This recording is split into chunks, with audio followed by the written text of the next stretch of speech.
Je m'appelle Anne-Sophie Nobel, je suis journaliste, auteure, réalisatrice, spécialisée sur les questions d'environnement, d'écologie, d'alternatives citoyennes et de médias.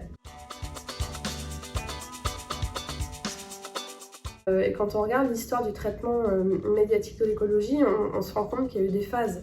Donc ce journalisme spécialisé, il date d'il y a au moins 50 ans, parce que l'association des journalistes écrivains pour la nature et l'écologie ont fêté leurs 50 ans récemment. Il y a aussi l'association des journalistes environnement qui existe et qui fédère des professionnels qui traitent de ces sujets.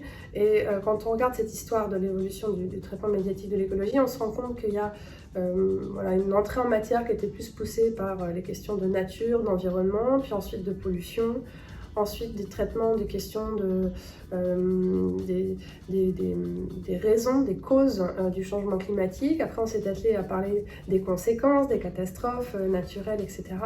Et enfin aussi des solutions ou des éco-gestes. Donc il y a eu des phases comme ça.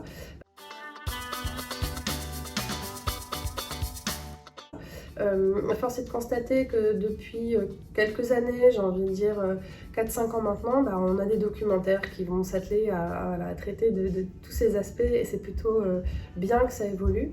Reste maintenant quand même à en faire un vrai débat de société, une vraie grille de lecture du monde. Je pense que l'écologie nous propose aujourd'hui un prisme qui permet de revisiter et l'économie, et les questions sociales, et la politique, et que c'est pour ça qu'il est nécessaire de repolitiser le débat et d'avoir une forme de journalisme qui pose ces enjeux de telle manière avec l'écologie en grille de fond. Et c'est pas, certains diront, mais ça c'est du militantisme, c'est pas, c'est une forme d'engagement qui va trop loin.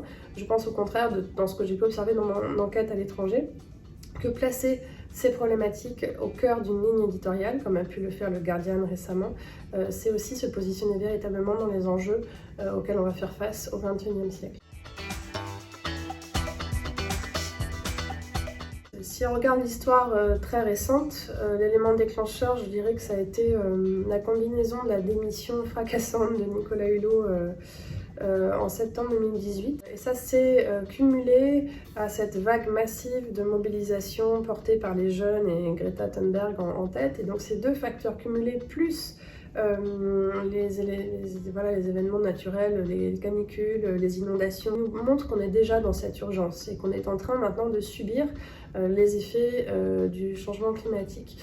Et donc récemment, il y a eu cette prise de conscience, cette demande citoyenne d'information, cette préoccupation qui est devenue majeure, cette prise de conscience pousse les médias à se dire « Ah maintenant il y a une audience et donc on peut faire du contenu ». Et donc ce que j'observe, c'est qu'il y en a qui ont compris aussi en interne dans les médias et qui du coup veulent faire même changer la structure même, l'entreprise, l'institution médiatique. Et donc ça c'est assez neuf et c'est tant mieux. En fait, dans tous les professionnels que j'ai pu rencontrer qui traitent ces questions depuis longtemps, on ne peut pas observer ce qu'on observe, enquêter comme on le fait sans être affecté par l'urgence de ce qui se profile. Ça ne peut pas laisser indifférent. Si ça laisse indifférent, c'est quand même un gros problème. Donc, de fait, le devoir de réserve, je ne sais pas si on doit poser la question comme ça. Je crois que notre devoir est d'informer. Si on voit que la réalité est alarmante, je ne vois pas pourquoi, sous des questions de neutralité, je ne devrais pas le dire. C'est notre devoir de journaliste d'éclairer cette réalité, mais de l'éclairer complètement. Et donc ne pas être juste dans l'alerte. Aujourd'hui, la collapsologie marche beaucoup. Je pense que le discours alarmiste fonctionne, nourrit aussi la machine à clics, et donc du coup rentre dans une logique un peu de sensationnel que les médias apprécient. Mais il ne faut pas juste relater ce discours en parlant de fin du monde. Il y a aussi plein de choses qui se passent et qui permettent d'y répondre. Il y a toujours une tendance, un discours un peu à la mode. Aujourd'hui, ce que je trouve intéressant, c'est que j'ai l'impression qu'on va vers plus de tolérance ou d'ouverture. Il y a des prises de parole qui disent oui, il y en a qui vont être colibris, qui vont faire leur petite part, il y en a qui vont avoir une action plus radicale. C'est ce terme d'archipélisation des actions qui est intéressant, et de voir que il n'y a pas une façon de faire et qu'il est important que chacun agisse à sa manière, à sa mesure, sans juger l'autre pour voilà, pour ne pas juger l'autre s'il n'agit pas de la même manière.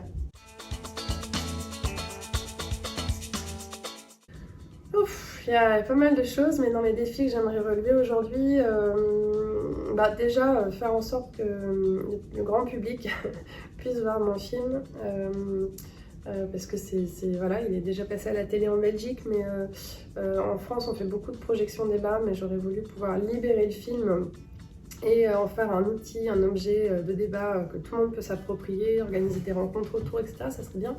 Parce que pour moi, on a un rapport à l'information aujourd'hui qui est malade, comme on a eu un rapport à l'alimentation qui était bancal dans les années 80. Et bien, sur l'information, on peut avoir le même type de réflexion. Et force est de constater que depuis 3-4 ans, on s'est bien rendu compte qu'il y avait un problème dans la manière dont l'information nous vient, qu'on ne sait plus qui croire, comment vérifier. Et j'aimerais, dans mon idéal, pouvoir rallier un certain nombre d'acteurs qui agissent, qui réfléchissent sur ces sujets, pour pouvoir véritablement lancer un mouvement autour du bien s'informer. Mais le public doit aussi faire une petite part du chemin pour essayer de développer un autre regard sur la presse, pour dépasser sa défiance, pour ne cesser peut-être d'être dans une critique trop radicale, pour s'intéresser à ceux qui font des choses un peu différentes.